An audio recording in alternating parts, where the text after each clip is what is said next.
अस्सलाम वालेकुम नाज़रीन, प्रोग्राम स्टेट 5060 के साथ मैं हूं आपकी होस्ट अनमोल खालिद।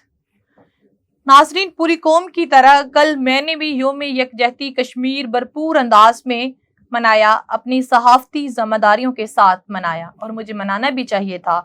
एक सहाफ़ी की ज़िंदगी किस तरह घुटन होती हैं ये वही बेहतर बता सकता है जिन घरों के अफराद सहाफ़त से मुंसलिक हैं या यो इस टाइम जो सहाफ़त कर रहा है। 5 फरवरी को हमें भरपूर कौमी यकजहती से मनाना चाहिए था, मगर हुकूमत और ओपोजिशन ने इस यकजहती के दिन को भी सियासत की नजर कर डाला। पाकिस्तान के सियासी रहनुमाओं ने रवायती अंदाज में अपने अपने पार्टी का दीन का दिफा किया। कल मुझे ऐसा लगा कि जैसे मेरा दिल छन्नी छन्नी हो गया जब गैर मुल्क में मकीम लोगों और गैर मुल्की सरबराहों के बयान पढ़ती और इधर अपने सियासतदानों के बयान पढ़ती तो बहुत सारा फर्क था, जिसे पढ़कर इंसान को दिली अफसोस होता था। जरा आप भी सुने, वोट देते वक्त ऐसी बातों को जरूर जहन में रखिएगा। नाजरीन, ऐसी बात नहीं है कि मैं किसी के खिलाफ बात कर रही हूँ या मेरी किसी के साथ कोई अन्याय है या मैं किसी के खिलाफ कोई साजिशबाजी कर रही हूँ, ऐसा बिल्कुल भी नहीं है। मैं एक सहाफ़ी होने के साथ साथ अपने बहन भाइयों को नसीहत करना चाहती हूँ कि वोट देते वक्त ऐसी बातों को जरूर जहन में रखिएगा।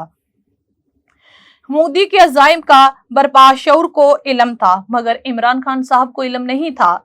मरियम नवाज साहिबा यकजहती कश्मीर पर भी बुग़्ज़ इमरान खान साहब पर मुब्तला कर रही थी। नाज़रीन, इसी के साथ साथ मैं आपको ये भी बताती चलूं कि जिनकी घरों में कोई नहीं सुनता और वो जलसों में बड़के लगा रहे थे, और आपने अक्सर देखा होगा कि जलसों जुलूसों में बहुत सारी अवाम होती हैं और वो बड़के लगा रहे होते हैं। ये वो लोग होते हैं जिनकी घरों में सुनवाई नहीं होती और इनके पास कोई काम करने के लिए नहीं होता और ये जलसों जुलूसों में बड़के लगाना आ जाते हैं। तो नाजरीन, इसका मतलब नहीं है कि ये जलसा हो गया या जुलूस हो गया ये इनकी वजह से हुकूमतें चली जाएगी, ऐसा बिल्कुल भी नहीं होता। ये जो लोग बड़के लगा रहे होते हैं ना, ये एक हजूम बना लेते हैं और उसी हजूम को फिर ये जलसे की सूरत में तब्दील कर देते हैं। अब कायदीन लीग की भी दफ्तर का हाल भी सुन लीजिए। वो रैली तो कश्मीर के लिए कर रही थी मगर नारे इमरान खान साहब के खिलाफ लगवा रही थी। ये था हमारी रैली का हाल। वियना में मकीम पाकिस्तानियों का दिल धड़का तो कश्मीर की यकजहती के लिए धड़का। सरदार महेंद्र पाल सिंह की आवाज उठी तो कश्मीर की आजादी के लिए उठी। गैर मुल्की गैर मजहब आवाज उठाते रहे सिर्फ और सिर्फ इंसानियत की बुनियाद पर। हम पाकिस्तानी क़यादत और ओपोजिशन एक दूसरे पर इल्जाम तराशी और सियासत चमकाती रही, क्योंकि यहाँ शायद इंसानियत का दर्स देना ही बेहतर समझा जाता है और उस पर अमल जरूरी नहीं समझा जाता। ना ही अमल किया जाता है नाज़रीन, ना ही अमल करवाया जाता है। यहाँ पर एक दूसरे पर इल्जाम तराशी बेहतर समझी जाती है, एक दूसरे के साथ चलना तो इन लोगों ने सीखा ही नहीं है।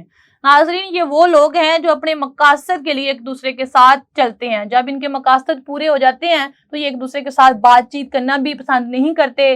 नाज़रीन, ये था हमारी ऑपोजिशन और हुकूमत का हाल। कल के दिन की जो सूरत हाल थी आपने जानी।